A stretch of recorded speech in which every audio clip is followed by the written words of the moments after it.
Hi అండి, welcome to Kalagooragampa. అందరికీ వైకుంఠ ఏకాదశి శుభాకాంక్షలు. భలే గుర్తుంది నాకు ఈరోజు మిమ్మల్ని విజ్ చేయాలని. యాక్చువల్గా అందరు పొద్దున్న లేచి బ్రహ్మముహూర్తంలో గుళ్ళకి వెళ్తుంటే నేను మాత్రం బ్రహ్మముహూర్తంలో లేచిన, బట్ గుడిమల్కాపురం మార్కెట్కి పోతున్నా. మన దగ్గర రేపు హోమం ఉంది, అందుకే అయ్యవారు ఈసారి అమ్మవారి పూజ చేసుకుందామమ్మా, మహాలక్ష్మి పూజ. సో కమలం పువ్వులు కావాలని చెప్పారనమాట, లోటస్ ఫ్లవర్స్. సో అక్కడే దొరుకుతాయి అనేసి ఆ పువ్వులు కొనుక్కుందాం అంటే ఎవరికైనా చెప్తే తీసుకొస్తారు, బట్ మనం తెచ్చుకుంటే ఇంకోలా ఉంటుంది. ఆ వంకతోటి పూల మార్కెట్ చూస్తుంటే ఇంకా సూపర్ ఉంటుంది అనేసి బయలుదేరాం పొద్దున్నే. ఓకే, ఇంకా మంచు విడలేదు, బ్యూటిఫుల్ వెదర్, మస్తు చలిపెడుతుంది, స్వెటర్ వేసుకున్నా. సో మార్కెట్లోకి ఎంటర్ అయినాము. మార్కెట్లో అంటే ఎట్లాగో శ్రీదేవి గుడికి రాలేదు ఇంకా అనేసి, అంటే పొద్దున్న దీపం పెట్టిపోయినా, అది వేరే విషయం అనుకోండి. మంచిగా దండం పెట్టుకొని పూజ చేసుకొని అంతా పోయినా. ఫస్ట్ వెతికింది మన తామర పూలనే. కొంచెం లోపలికి వెళ్తే అక్కడ దొరికినాయి. ఒక్క వెండరే ఉన్నారు, వాళ్ళే 2-3 బ్రదర్స్ అనుకుంటా, వాళ్ళే అమ్ముతున్నారు. అండ్ ఒక్కొక్క ఫ్లవర్ 30 రూపీస్ చెప్పిండ్రు, బట్ ఫైనల్గా మనకి 25 రూపాయలకు బేరం చేసినాం అనమాట. శ్రీదేవి మంచి బేరం చేస్తుంది. కరెక్ట్ బేరం చేసిందా లేదా మీరు చెప్పండి. ప్రైస్ అవి మాత్రం అంత పడ్డది. అవి ఫ్రెష్ ఏంటని నాకు తెలియలేదు. అప్పటికి వాళ్ళు ఎక్కడి నుంచి వస్తాయి, బెంగళూరు నుంచి అంటే కాదు, కేరళ నుంచి అన్నారు. ఈసారి వెతుకుదాం కేరళ నుంచి వెండర్ ఎవరు ఉన్నారో, వాళ్ళు ఎంతకి ఇచ్చారో, మనం ఎంత కొన్నాం అనేది.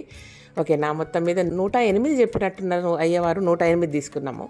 108 తీసుకున్నాము. తర్వాత మిగతా గులాబీలు, చామంతులు, ఆస్ట్రస్ పూలు, ఇది సీజను దొరికినాయి, వాటిని కూడా కొన్నాం. అంటే నిజంగా నాకు ఛాయిస్ ఇస్తే మొత్తం కొనుక్కొని వస్తుంది, ఎందుకు పనికి వస్తాయి, అవసరమా లేదని కూడా ఆలోచించాను అనమాట.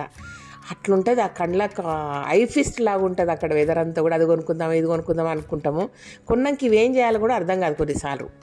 అదనమాట విషయం. మొత్తం మీద కొన్నాం. ఫైనల్గా ఒక దగ్గరికి 20 మూరల మల్లెపూలు రాస్తారు మా అయ్యవారు ఎప్పుడు చూసినా. సో 20 మూరల మల్లెపూలు అంటే, మూర అంటే ఆమె సగం మూర పెద్ద మూర పెట్టింది, మడుచుకుంటే సగం మూర చేసేస్తుంది దాన్ని. ఇంకా ఆమెతోనే సరదాగా మాట్లాడుతూ అట్లా కాదు, ఇట్లా నాకు ఇట్లా కొలిసి అంటే చుట్టుపక్కలందరూ నవ్వుతున్నారు మమ్మల్ని చూసి. నేను మల్లెపూల మూరలు బేరం చేసాడు చూసి. అంటే ప్రైస్ దగ్గర బేరం చేయలేదు, మూర దగ్గర బేరం చేసిన అనమాట. నిజానికి నా మూర ఇచ్చింది అనుకో, పాపం ఆమెకు మీటర్ పోతుంది. ఆమె మూరని అడిగినా కానీ ఆమె మూర అటు తిప్పి మళ్ళీ సగానికి తెస్తుంది అది. మొత్తం మీద ఫన్నీ కన్వర్జేషన్లో 20 మూరల మల్లెపూలు కొనుక్కున్నాను అనమాట. సో అవన్నీ కలశాలకు వస్తాయి మనకి. దాని తర్వాత ఏం కొన్నాం, ముందలకు కొన్ని విడి పూలు అవన్నీ తీసుకున్నాము కదా. రేపు ఎట్లాగో కూరగాయలు కావాలి కాబట్టి మార్కెట్లోకి వెళ్ళిపోయినాము. సో మార్కెట్లోకి వెళ్ళిపోయి కూరగాయలు చూస్తూ ఉన్నాము. ఫస్ట్ నా కళ్ళు పడ్డది మిరపకాయల మీద, ఫ్రెష్గా ఉన్నాయి అనమాట. ఇక 2 కిలోలు ఫస్ట్ అనుకున్నా, మళ్ళీ సరిపోవని ఇంకో 2 కిలోలు అనుకున్నా. అంటే వీటిని ఏం చేయాలో నాకు బాగా తెలుసు, ఇంకో వారం రోజులు అయిపోగొడతారు. రేపు 2 కిలోలు, తర్వాత వారంలో 2 కిలోలు అనమాట. కాబట్టి బాగా యూజ్ అవుతాయి. పక్కనే బజ్జీల మిరపకాయలు ఇంకా నిగనిగలాడుతూ కనపడ్డాయి. అది చూడంగా నర్రే మనం బజ్జీలు చేసుకుంటామని మర్చిపోయినా కదా అని ఆ బజ్జీల మిరపకాయలు కూడా కొనుక్కున్నాం. దాని తర్వాత ఇంకేంటి, క్యారెట్లు, బీట్రూట్లు, కాకరకాయలు, చిక్కుడుకాయలు, మొత్తం మీద అన్నీ ఆల్మోస్ట్ వెరైటీలు అన్నీ కొనుక్కున్నాము. బట్ రేపటి కూరకు మాత్రం వంకాయలు కొనుక్కున్నాము. ఒక చారల వంకాయలు కొనుక్కొని టమాటో వంకాయ కర్రీ కాంబినేషన్ బాగుంటుంది అనిపించింది. అండ్ టమాటాలు ట్రేలో కొనుక్కున్నాం మొత్తం ఫుల్ ఫ్లెడ్జ్గా. సో టమాటా పచ్చడి అంటే ఇప్పుడే మెనూ చెప్తున్నా. టమాటా పచ్చడి, వంకాయ గ్రేవీ కర్రీ, అది ఎట్లా చేస్తారో నాకు తెలియదు, చేసేస్తారు. అండ్ బెండకాయ ఫ్రై. ఇంకా మా చాణక్యని అడిగిన ఏం చేసుకుంది, దొండకాయ ఫ్రైయా బెండకాయ ఫ్రై అంటే బెండకాయ ఫ్రై అన్నాడు. అందుకే బెండకాయలు కొనుక్కున్నాం అనమాట. అవి ఏమో సంచి నిండా వచ్చినాయి.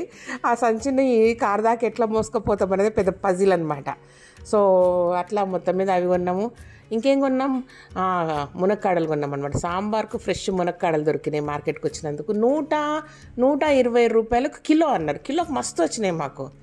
ఇంకా అట్లా మొత్తం మీద అవి కొనుక్కున్నాము. ఇక బయలుదేరేటప్పుడు మా కథలు చూడాలి. మా రాజు ఉన్నాడు, నేనున్నా, మా సాయి ఉన్నాడు, అందరం ఉన్నాం. కానీ అందరికి చేతులు నిండిపోయినాయి ఆ కూరగాయలు అవన్నీ కూడా. ఆల్రెడీ మళ్ళీ పూలు అడ్వాన్స్గా కార్లో పెట్టి రాంగా కూడా అది మా పరిస్థితి. సో మావాడు ముద్దుగా భుజాన మూటేసిండు. మొత్తం మీద వాడిని మా చేనులో చూడలేదు, ఈడ చూసినామంట, మార్కెట్లో పంపించిన అనమాట. అట్లా సరదాగా మోసుకొని వచ్చినాం అందరం కలిసి. Thank you so much. ఈ వీడియోకి నచ్చినట్టయితే సబ్స్క్రైబ్ చేయండి, లైక్ చేయండి, మీ ఫ్రెండ్స్ ఫార్వర్డ్ చేయండి. Thank you and bye.